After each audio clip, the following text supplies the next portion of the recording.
All right, guys, here we are. Rick Snyder, Shipley, Swine Genetics. Another episode of Hog Jack the podcast coming right back in with episode 7. We just got done talking about some purebred boars that we just put in, and so we decided that we better just dedicate a whole entire episode to the crossbred boars because those are awful popular right now, especially this time of year. You know, everyone's kind of breeding their December, January, going to be breeding their February hogs coming up for their county fairs and their show pigs and selling their pigs and every stuff online, So we're just going to get right into it. We've bought a couple real nice set of crossbred boars we just put in. We've got a really nice set of them. Yeah, ones that we're really proud to have here. Yeah. First on our list that we started off with is the boar we call Bring the Heat that we bought in the draft sale. First couple boars here on the page, we got them all in that same sale, got them all bought together, went and picked them all up together, and brought them all home, put them all in at the same time, and made us a really nice trio of boars. Yep. So Bring the Heat's kind of first on in order of the catalog, but you can put them in any order you want, of course. Yeah, no, that's a good one to start with. He's looks like he's going to be an extremely popular boar, guys.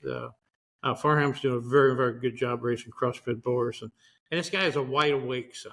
And wide awake, of course, is a very high price boar, but he's done a really good job. Yeah, about as popular as anything going right now. We've got 2 sons of him and then a grandson. Yep. And a grandson, yeah. Yep.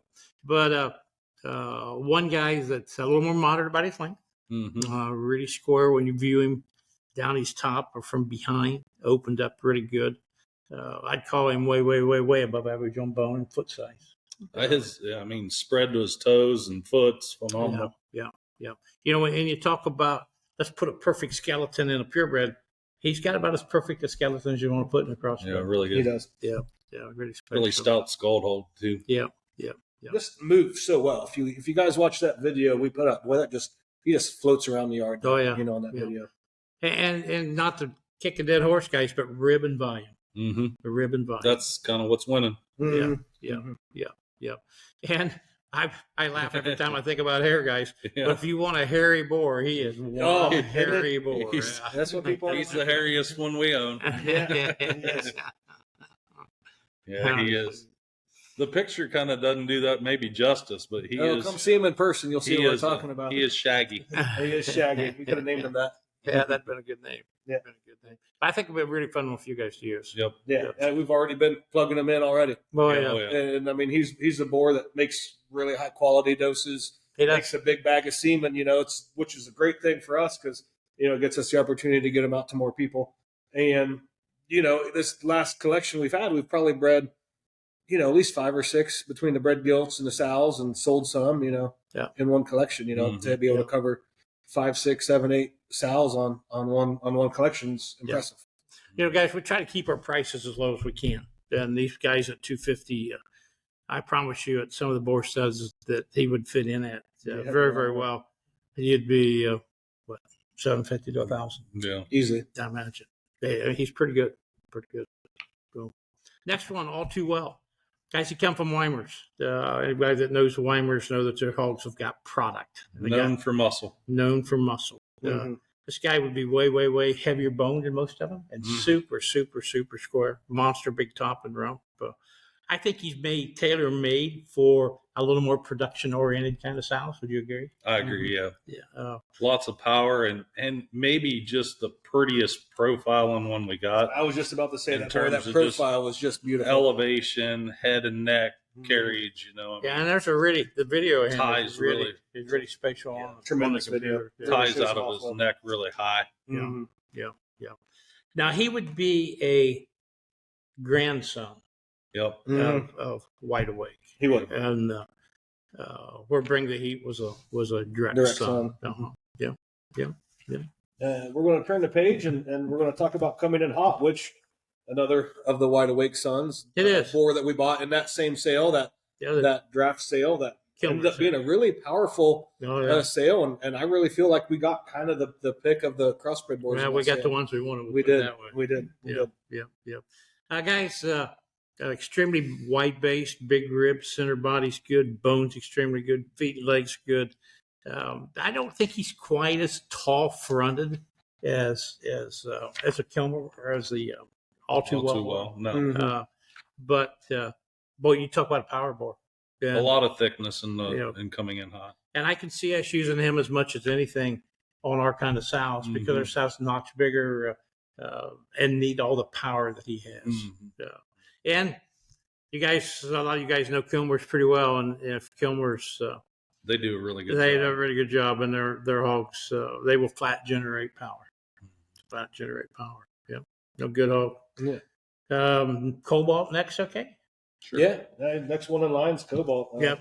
I don't know. Maybe not very many of you guys know Josh Lutz, a really good local guy. About 25 miles from here? Maybe. Yeah. Maybe. We've had good success with. Oh yeah, with using the Josh Lutz boars. You know, third boar of Josh's we've put in. I think so. In very recent. Yeah. But this guy, it's just monster big legged. Another one's really elevated. I mean, tall shouldered. I mean, and still really strong pasture. I mean, guys, if you know, there's so many crossbred boars out there, many hogs out there that get down footed and you know, and whether or not the judge at your county fair this summer is going to tell you, hey, you're going to be third because I can't stand him because he's down footed. Other than that, he's really good. You're sure going to start hearing that a lot. And Cobalt, I can't see Cobalt ever siren one that's down front. He's up on his toes good and still got really good design out of from his shoulder to his foot. You know, he's got that good half moon look, and I think those hogs will be very, very nice. Littermates to Cobalt also. Josh had a littermate, won a pretty big show. Oh yeah. No, Josh does a good job. Does a very good job.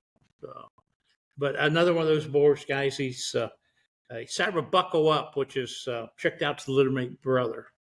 And help me out here, Mitch. But isn't tricked out the sire of Wide Awake? I believe so. Yes. Yep. So kind of tie that all in together. But I would consider him another really good power bull in terms of let's make a really good litter of club pigs. We've had 2 or 3 litters of Cobalts in the fairing house now. At early stages, they kind of look the part. Yeah, they're good. They do. Good deal. Perfect. Brings us up next to Bruce Lee, a boar that was kind of really, really high on our list last year. Got him there, got him home, used him here in the fall some. Yeah, guys, you're not going to see you didn't see a lot of Bruce Lee's pigs out this summer. And I don't know if it was all fault or the boar's fault, but we had some major semen issues with him last year. Started out really strong on semen, and then everything kind of went the other direction. And you guys were able to get a couple bred to him early. Had just a sprinkling of pigs. We had to replace a lot of his semen last year because it just didn't settle. What if I don't want to tell him wrong, but November, December, all of a sudden he kind of started coming around and been good ever since. Been good ever since. I feel like he's right back on. Very, very, very impressive boar to look at. He's a bigger hog, really heavy boned. I know the guys yesterday, both groups thought he was pretty cool boar, but stoutness, squareness, bone shape. That don't be afraid to use him because you didn't see him go out and win 15, 20 county fairs. So there just was hardly any pigs out of him because his semen was screwed up. Yeah, I got some summer litters out of him this time. He's going back to monitor. Now. Yeah. Oh yeah, for sure. Yeah. No, I'd say use him on kind of some of those little thicker, moderate sows that just need stoutened up and a shot of look. Yeah. That'd work out great. They do have a lot of look. Yeah. Next is one we were talking about right before we turned the cameras on. That Randy made the comment that he thinks we need to be using the mayor here on our own sows more for making show pigs. Mayor's a boar that we acquired already as a mature hog that's already kind of had a track record, that was heading in the right direction. Yeah, he's another pick from Travis and Bryson there in Indiana. One of Travis's, Travis said he had lots and lots and lots and lots of champions out of this guy last year. And guys, the first thing you're going to notice when you get to Mayor is his little bigger hog. Of course, a little older hog. Still a really thick hog, though, too. Oh, yeah. And a really stout one. Yeah. But I don't know, Mitchell. You would talk about Bone and some of these others. Is he actually the biggest legged hog on this farm? Yeah, he might be. Him or Bruce Lee, probably, in my opinion. Yeah. I mean, he's got monster bone, guys. Yeah. Monster big bone. legs. And still, at his age, 14, 16, 17 inches between his front legs. Yeah, where I think the mare is so impressive is right there to his shoulder. He's still, as a mature boar, I mean, he's got shape and width and power kind of right there to his shoulder blades, you know. I mean, he carries that thickness clean up through. Yeah. Guys, I know a lot of the guys don't talk about this much, but look at his length of hip. Anytime you can make one big bladed, long hipped, heavy boned, and really sound, you've got a pretty good hog. Yeah, Aaron used the mare last year for on a couple litters and had some pigs at the county fair. Did pretty well too. Yeah. They did for sure. Yeah, no, good hog use. One thing we haven't mentioned yet, guys, these hogs, all these crossbred boars are stress negative. So you don't have to worry about that. Yeah. Next up in line in the catalog, if we just want to follow along, is a boar called T2, which is another one that we acquired a year ago that we used and had some pretty good results. Yeah, bought this boar off of Mike. Kind of had to do a little talking to get him up here, but a little different colored hog, stout, square. This guy's an inbred. He's got a little smaller gene pool. He's a line bred Tarantino, and of course Tarantino. If you guys have been around the show industry much, that's a name that sure would jump right out at you. But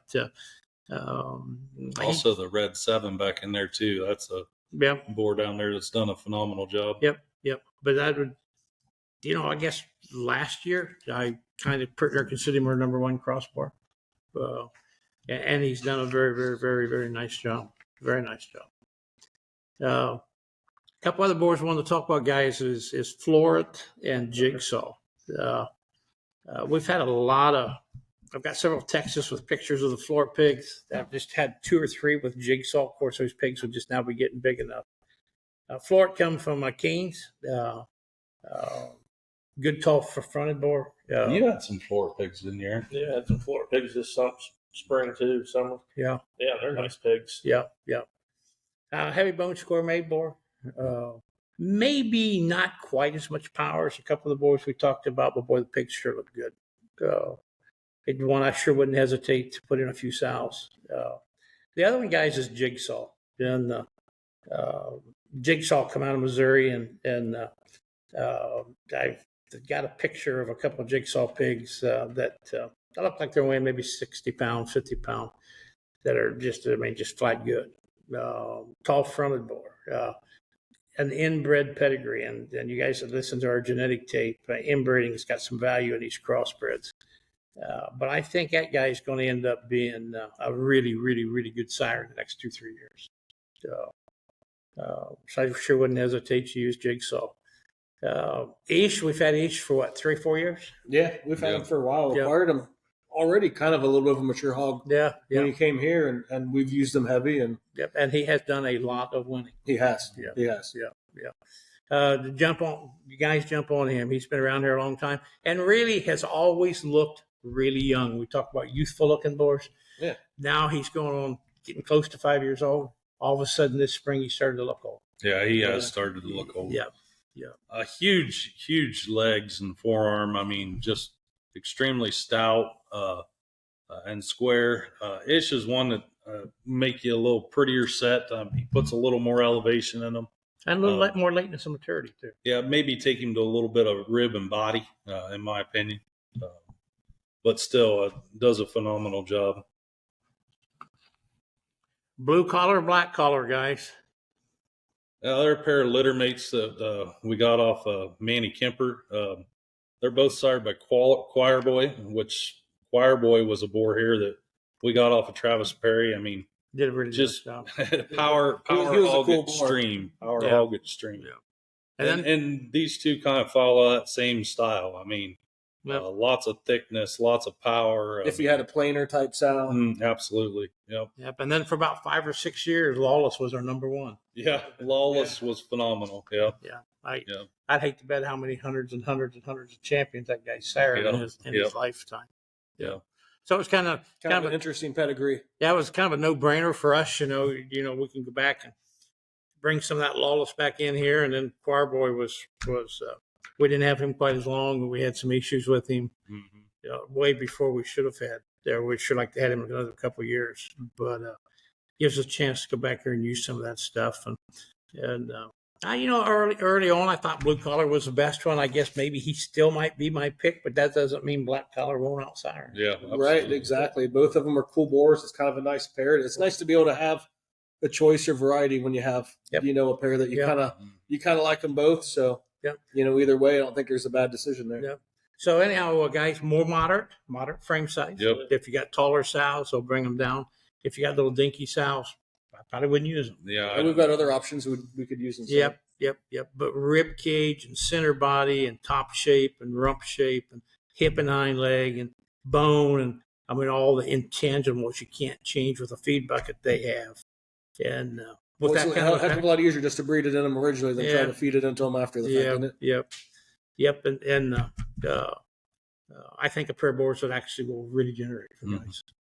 Yeah. So lots of crossbred options here. Oh yeah. And a few more still that we didn't even talk about. You Right. know, if you check it on our website, Right. You can go see them there. You can see some of the videos. You can see them move, and heck, you can even come see them in person, right? Oh, we'd love for you too. We would love you to. We do offer the boar tours. Mm-hmm. By appointment. Just don't show up, but we'd sure love to have you call and set up a time to come out. And I'd say this time of year we do quite a few a week. Mm-hmm. Almost daily. We're giving boar tours out, and we can show you around. And there's probably no other better way to decide is just to come and see them live and in person. Wouldn't you agree? Oh yeah. And we can't. A lot of the guys will have take a day, put everything in one tent, fill it full of people, and we cannot do that here. We're a little too spread out. And then with our sow herd being right here, we're a little too particular. It's tough. We try to keep everything as biosecurity friendly as possible to us. With having a couple hundred sows, we can't have things go south, and then 1,000 bred gilts. That's a lot of bread and butter right there that we're real careful. Yeah. When it comes to that. And when you schedule your visit here, we want to make sure that you're just coming here direct and you're not coming from another farm or another boar stud or another set of hogs, because you're going to be walking through the main operation. We're going to take you through where the boars live and where they're, where we do all of our work at. Right. And then I hate to load up boars and haul them, even if you just haul them 600 yards or 1,000 yards or down the road. Oh, it stresses them. This is a time when we need high quality boar semen, high quality boars producing high quality boar semen, and any type of a stress or that kind of stuff. It affects them. It really does. Oh yeah, it really does. So, but no, give us a call, and we'd love to show them to you and work with you any way we can. Yeah, and honestly, the best way to discuss these boars, if you can't make it live and in person, pick up the phone. We get, fair to say, well over 100 calls a day. Mm-hmm. Yeah. That phone, it rings nonstop, and that's the way we want it to be. Yep. And if there's someone you want to talk to, just ask for them. If any of these guys are out working, yeah. I'm in the office a little too much, but probably just enough. I think the guys think I'm not in there quite enough. But that's fair. But if you like listening to us, let us know. If you want anyone's specific opinion, you like the way Mitch describes the boars, call and ask for Mitch. We'll go get him. Yep. He'll come in and talk to you. Any of us can. Yeah. So with that being said, we're going to cut it off here on the crossbred boar discussion. So I feel like we've got one of the strongest set of crossbred boars we've ever had from top to bottom. We do. From top to bottom. It's there's incredible. There's some variation. And there is, something that can suit everyone's needs for sure. Yep. So, like I said, if you like what you're hearing, let us know. If you have any topics you want to hear us discuss, let us know. We have a couple more special guests lined up for the near future coming up. So keep your eyes and ears tuned in for that. We're going to sign off here. Any closing thoughts on the matter? Guys, thanks for listening. Yep. But do not hesitate to call. We can't stress that enough. Yeah. Pick up the phone. Give us a call. It's the way we prefer to do business. We've got a toll-free number. It doesn't even have to cost them a dime. Yeah. And a lot of you guys are already receiving your catalogs here. I know we kind of talked about in the last episode. These are hot off the press. They're as up to date as they will ever be. But they're out of date in about a month. Yep. Tune into the website if you want to stay completely current. Other than that, we're going to sign off here. It's been a pleasure going through our Crossbred lineup. As always, let us know what we're doing, good, bad, or indifferent. Yep. Thank you guys for tuning in. Thanks, guys. See you later.